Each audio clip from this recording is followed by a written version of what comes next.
이렇게 맨 앞자리였거든요. 뒤를 이렇게 돌아본 적이 있습니다. 그런데 고개를 뒤로 딱 돌리자 제 눈앞에 펼쳐진 광경이 어떤 광경이었냐면 약 1,000명 정도 되는 전도사님들이 함께 찬양을 하고 있는 모습이었습니다. 그 모습을 보면서 굉장히 이제 제 마음이 웅장해지는 그런 느낌을 받았는데, 그러면서 동시에 제 마음속에 한 가지 스쳐갔던 생각이 있었습니다. 사역자가 이렇게 많은데 이 중에 과연 내가 설 자리가 있을까? 나 하나 사역 안 한다고 해도 이 1,000명이나 되는 수많은 전도사님들이 있는데 아무런 문제가 없지 않을까? 하나님 이렇게 수많은 사람들이 하나님을 위해서 헌신하겠다고 결단하고 있는데 제가 여기 있는 게 과연 맞을까요? 저는 특별히 잘하는 것도 없는데요. 이런 마음이 슬쩍 스쳐 지나갔습니다. 그 순간에 저는 이제 저를 그곳에 있는 그 수많은 사람들과 비교하기 시작했습니다. 요즘에는 이제 사역자가 되려면 얼마나 많은 능력들이 필요한지 모릅니다. 이 업계가 굉장히 어려워졌어요. 그래서 악기도 다룰 줄 알아야 되고 찬양도 잘해야 되고 설교도 잘해야 되고 사람들이랑 관계도 잘 맺어야 되고 운전도 잘해야 되고 행사를 기획하고 운영하는 것도 잘해야 되고 무엇보다 젊어야 됩니다. 요구되는 게 얼마나 많은지 몰라요. 이제 저도 이제 끝날 날이 얼마 남지 않았습니다. 그러다 보니까 이런 기준들을 대면서 스스로 평가하고 그러다 보니까 점점 나에게 어떤 능력이 있고 내가 그 능력이 없고에 따라서 나의 가치를 내 스스로가 좀 결정하고 있는 그런 모습들을 발견하게 됐습니다. 그런데 우리가 사실 이러한 시대를 살아가고 있는 것 같아요. 스펙이 굉장히 중요하고 성과가 중요하고 다른 사람들보다 뭐 하나라도 조금 더 잘하는 게 중요한, 그래서 한 사람의 가치가 이러한 요인들로 결정되고 있는 그런 시대를 우리가 살아가고 있지 않나 하는 생각이 듭니다. 그리고 이러한 시대적인 분위기 속에서 그렇다면 과연 나라는 존재는 무엇인가?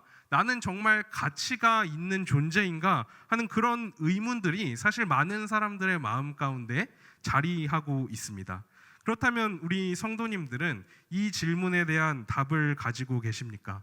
나는 과연 무엇이고 나는 과연 가치 있는 존재인가? 어쩌면 우리도 이 세상과 다를 바 없이 우리의 존재와 우리의 가치를 이러한 방식으로 생각하고 있을 수도 있습니다. 혹시 내가 하고 있는 어떤 특정한 일에 나의 가치를 두고 있지는 않으십니까?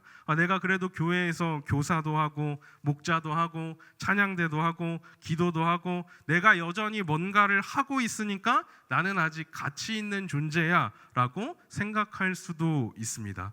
때로는 다른 누군가와 자신을 비교하면서 나는 저분처럼 믿음도 없고 재능도 없고 건강도 없고 나이도 많아 이렇게 생각하면서 자신의 가치를 스스로 깎아내리기도 합니다.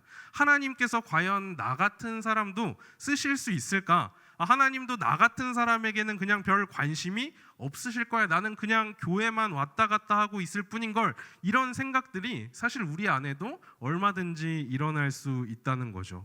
세상은 끊임없이 우리의 가치를 그러한 것들로 평가하게 하고 우리의 존재를 계속해서 깎아내리려고 할 것입니다. 하지만 우리가 이러한 세상의 소리에 귀를 기울이면 안 되겠죠. 세상이 나를 어떻게 보느냐, 내가 나를 어떻게 보느냐 이전에 하나님께서 나를 어떻게 보고 계시느냐, 이것을 우리가 먼저 기억할 필요가 있다는 것입니다. 우리가 오늘 본문을 통해서 우리가 어떤 존재인지를 분명하게 알 수 있는 시간이 되기를 바랍니다. 이 시편 8편에서 다윗은 굉장히 중요하고 또 놀라운 고백을 하고 있습니다. 그것은 사람이 과연 어떤 존재인가 하는 것입니다. 다윗은 하나님께서 창조하신 이 자연의 장엄함을 바라보면서 인간의 작음과 하나님의 그 크심, 그 위대함 사이에서 굉장히 깊은 감정을 경험하고 있습니다. 그리고 그 절정에서 이런 질문을 던지고 있죠. 사람이 무엇이기에 주께서 그를 생각하시며 인자가 무엇이기에 주께서 그를 돌보시나이까. 오늘 말씀을 통해서 이 다윗이 보고 배웠던 것을 우리도 함께 보고 배울 수 있기를 바랍니다. 먼저 다윗이 발견한 것은 이 창조 세계 속에 나타난 하나님의 영광이었습니다. 혹시 어두운 밤 하늘을 올려다 보신 적이 있으십니까? 어두운 밤하늘에 그 수많은 별들이 펼쳐져 있는 것을 볼 때 그 하늘의 광대함이 얼마나 놀라운지 모릅니다. 우리는 종종 우리의 표현으로 다 표현할 수 없는 그러한 장엄한 자연의 광경들 앞에서 멍 때리게 될 때가 있습니다. 그 자연의 위대함과 아름다움 앞에서 우리는 이 모든 것을 창조하신 분이 하나님이시라는 것을 먼저 기억해야 합니다. 다윗은 목자였기 때문에 아마 밤마다 이제 양들을 돌보면서 그 하늘에 떠 있는 수많은 달과 별들을 계속해서 봐왔을 것입니다. 그리고 본문에서 다윗은 바로 그러한 자연 만물을 창조하신 하나님의 영광을 찬양하고 있습니다. 하나님의 창조가 얼마나 위대하고 놀라운 것인지 다윗은 3절에서 이렇게 표현합니다. 주의 손가락으로 만드셨다라고 표현을 하고 있습니다. 여기서 다윗은 주의 손으로 만드셨다고 표현하지 않고 주의 손가락으로 만드셨다라고 표현을 하고 있습니다. 하나님은 하나님의 손가락이라는 표현은 성경에 보면 하나님께서 직접 개입하셔서 그 능력을 나타내실 때 사용되는 표현입니다.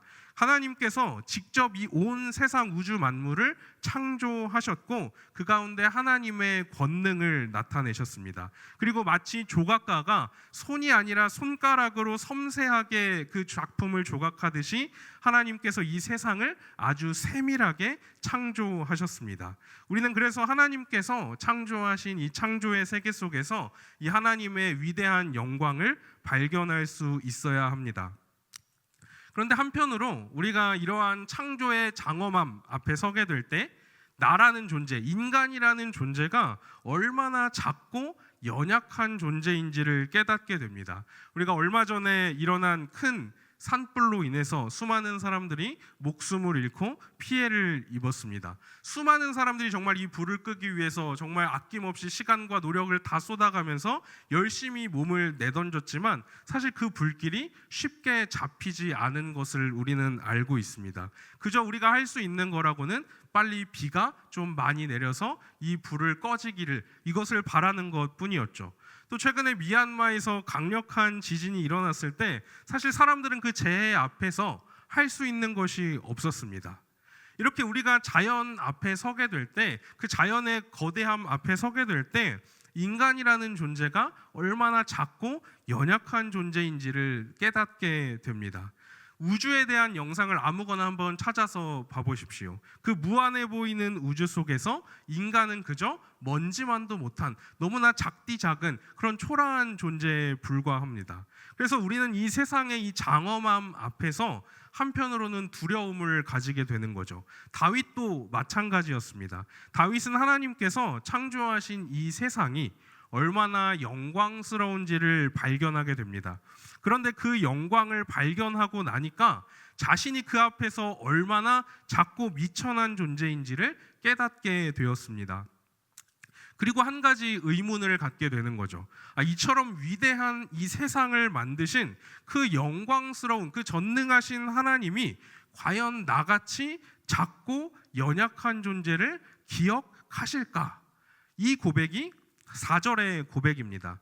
다윗은 자신의 작음과 그 하나님의 크심 사이에서 밀려오는 그 떨림과 두려움을 고백합니다.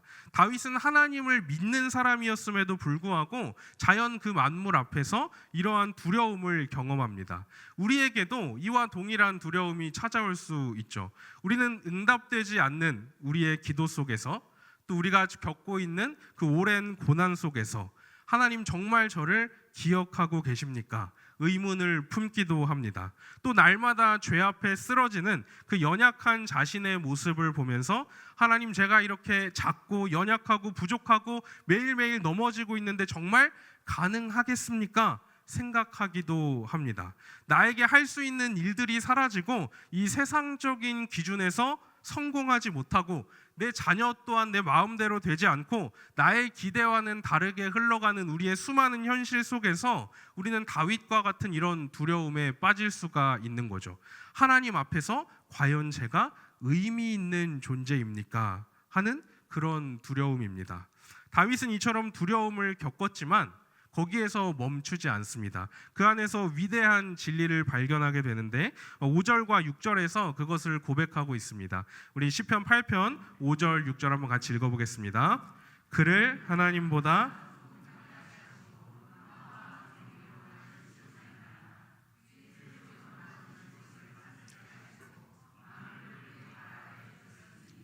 다윗은 하나님께서 자신을 기억하시고 존귀하게 여기신다는 것을 깨닫게 됩니다. 창조 세계에 담겨 있었던 그 하나님의 영광이 바로 사람에게 주어졌다는 것을 배우게 되는 거죠. 그래서 사람을 하나님보다 조금 못하게 지으셨다는 것은 이 사람이 뭔가 부족한 존재로 창조되었다는 것이 아니라 다른 그 어떤 피조물보다 특별한 하나님의 형상대로 놀라운 존재로 창조되었다는 것을 의미하는 표현입니다. 하나님께서는 이처럼 사람을 영광스럽고 존귀한 존재로 만드셨고 또 사람에게 주의 손으로 지으신 그 모든 것을 다스리게 하셨습니다. 우리는 이 내용을 창세기 1장에서 발견할 수 있죠. 하나님께서는 사람을 하나님의 형상대로 창조하시고 사람에게 바다의 물고기와 하늘의 새와 가축과 온 땅과 땅에 기는 모든 것을 다스리게 하셨습니다. 그리고 다윗은 바로 이 창세기 1장의 사건을 이렇게 시적으로 표현해내고 있는 것입니다. 다윗은 하나님의 영광이 다른 그 어떤 피조물이 아니라 어떤 창조 세계가 아니라 바로 사람에게 가장 찬란하게 담겨 있고 사람이 하나님을 대신해서 이 세상을 다스리는 그런 대리 통치자로 세워진 그런 영광스러운 존재라는 사실을 배우게 되었습니다.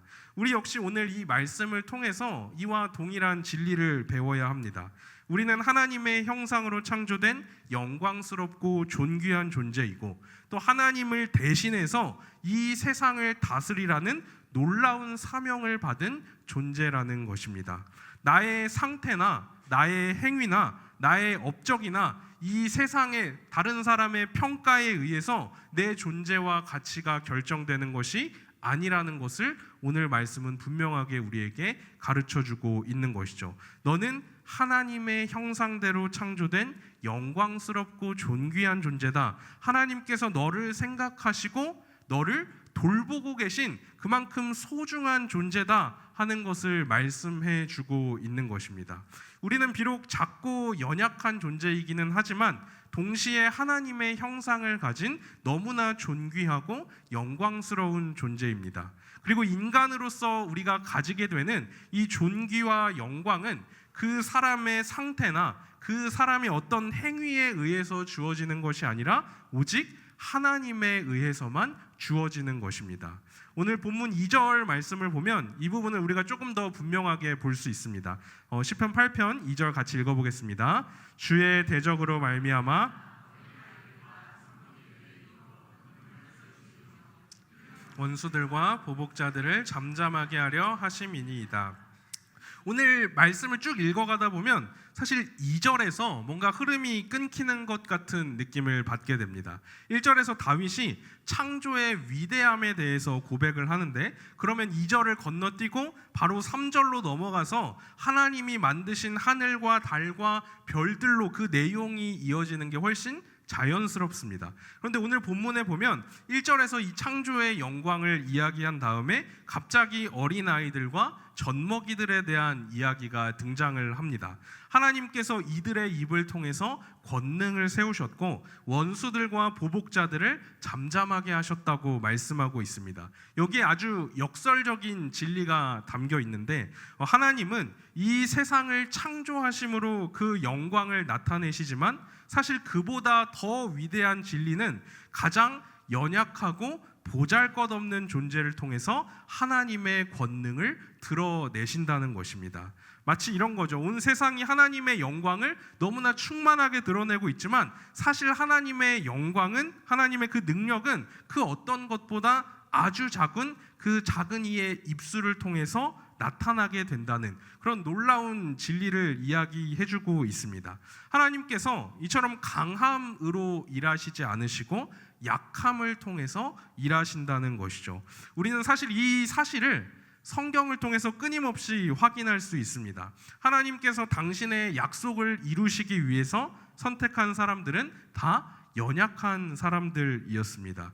누군가는 정말 나이가 많은 사람이었고, 누군가는 거짓말쟁이였고, 또 누군가는 여자였고, 또 누군가는 사회로부터 인정받지 못하고 소외된 자였습니다. 이 시를 고백하고 있는 다윗 역시도 많은 형제들 중에 막내였고 어린 소년이기도 했습니다. 하지만 하나님께서 바로 이 작은 소년 다윗을 통해서 골리앗을 무찌르게 하시고 하나님의 권능을 나타내신 사건은 우리가 이미 알고 있는 사건입니다.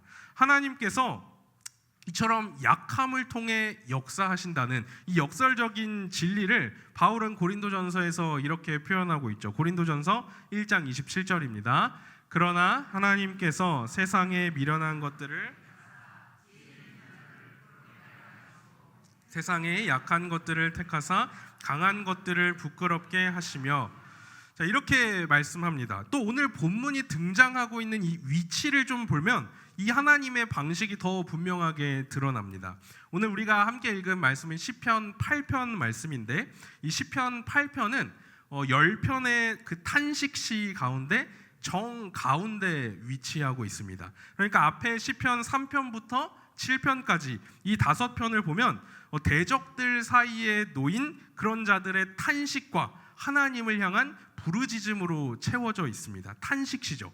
그리고 이어지는 9편부터 13편까지도 보면 역시 고통과 두려움 가운데 놓인 자들의 탄식시로 이루어져 있는 것을 볼 수가 있습니다.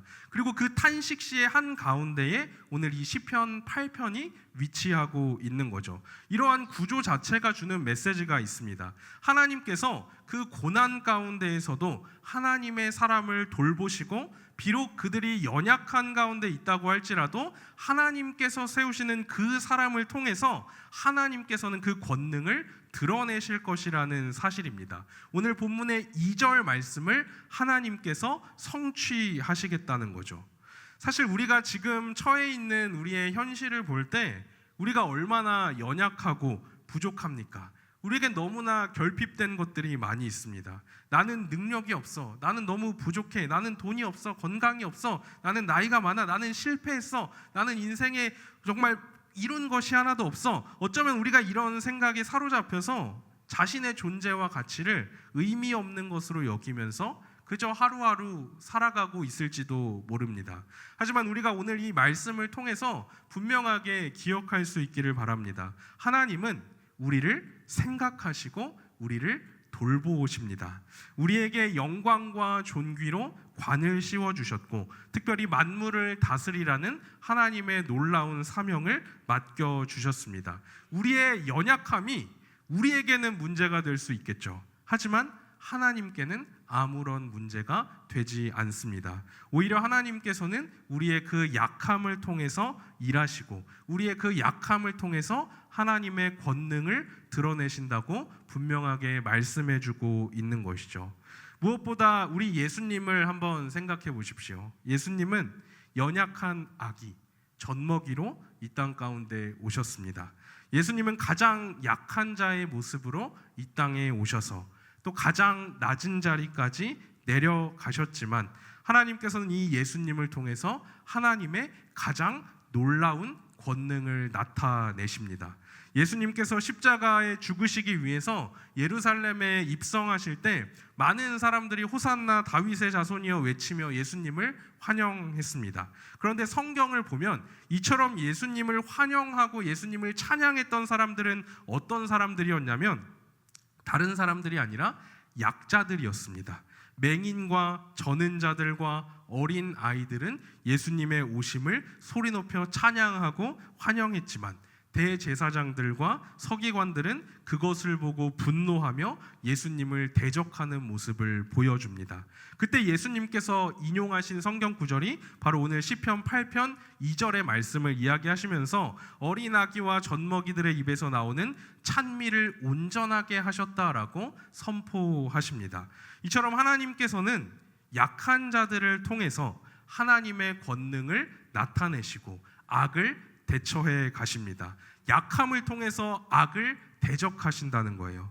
또 우리가 히브리서 말씀에 의하면 오늘 본문 시편 8편의 말씀은 궁극적으로 예수님을 가리키고 있습니다. 히브리서 2장 9절 한번 같이 읽어보겠습니다. 오직 우리가 천사들보다 잠시 동안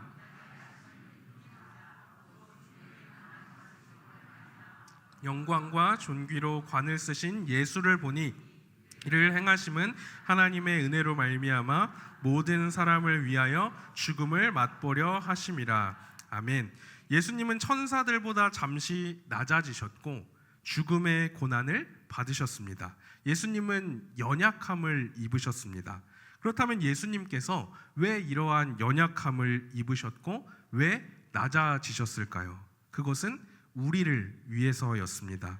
우리를 생각하셨고 우리를 돌보시기 위해서 예수님은 약함을 입으시고 죽음을 맛보셨습니다. 하지만 주님은 다시 살아나셔서 영광과 존귀로 관을 쓰시고 또 만물을 그의 발 아래 두셨다라고 성경은 말씀하고 있습니다. 우리는 하나님께서 창조하신 이 세상을 통해서 창조주로서의 하나님의 영광을 보게 됩니다. 하지만 우리는 우리를 위해서 낮아지셔서 십자가에 죽으시고 부활하신 그 예수님을 통해서 구속주로서 하나님의 영광을 보게 됩니다.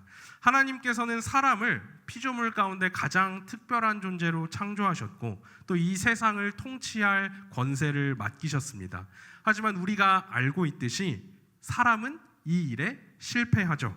하나님의 형상으로서 그 영광을 다 잃어버리게 됩니다. 하지만 예수님께서 이 땅에 오셨습니다.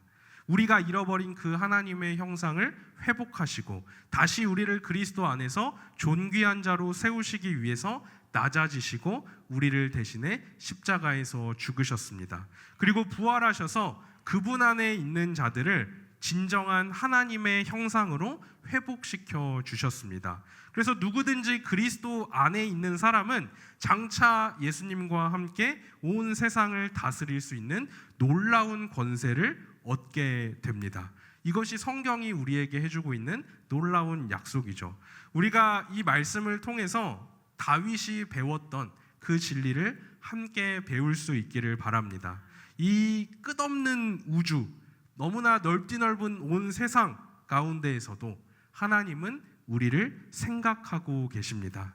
이 세상을 만드시고 다스리시는 하나님께서 나도 다스리고 계시고 돌보고 계십니다.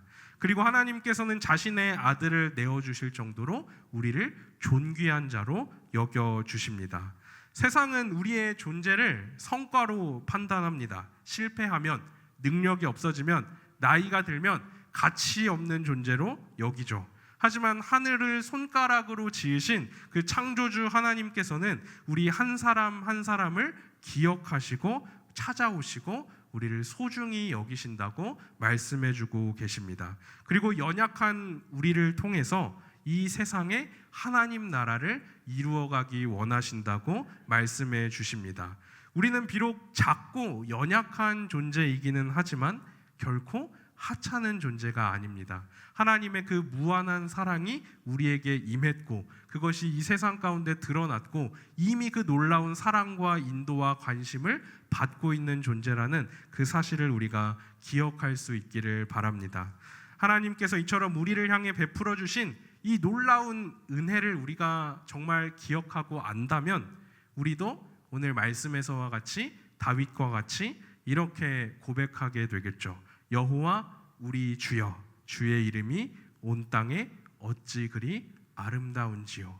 이 하나님의 영광을 발견할 수 있는 우리 모두가 되기를 소망합니다. 기도하겠습니다. 하나님 아버지, 우리는 너무나 작고 연약한 존재이지만 그런 작고 연약한 우리를 하나님께서 잊어버리지 않으시고 한 사람 한 사람 기억하시고 돌보시고 관심을 가지시고 찾아가 주신다고 오늘 말씀은 이야기하고 있습니다. 하나님, 우리가 이 진리를 더욱더 우리 마음 가운데 새기기를 원합니다. 이 세상은 우리가 이룬 어떤 것, 우리가 행한 무엇, 우리의 상태, 우리의 지위 업적을 보고 우리의 가치를 매길지라도 하나님께서는 하나님의 형상대로 창조된 우리에게 그 절대적인 가치를 부여하셨고 자신의 아들을 죽기까지 내어주실 정도로 우리를 소중히 여기신다는 것을 우리가 오늘 말씀을 통해 함께 살펴보았습니다. 우리가 우리의 자신에 대해서 생각할 때 하나님의 형상대로 창조된 존귀한 존재임을 잊지 않도록 붙잡아 주시고, 이 세상이 우리의 가치를 깎아내리려고 할지라도 하나님 안에서 우리가 존귀한 자가 되었음을 기억하며 하나님의 형상을 닮은 자로, 하나님의 뜻을 이루어가는 자로, 이 땅에 하나님 나라를 세워가는 자로 우리를 아름답게 사용하여 주시옵소서. 그래서 주님의 그 아름다우심과 주님의 그 크심이 우리의 삶 속에 날마다 경험되어지며 우리의 입술과 우리의 마음으로 그 은혜가 고백되어질 수 있도록 하나님 우리를 온전히 다스려 주시옵소서. 예수 그리스도의 이름으로 기도합니다. 아멘.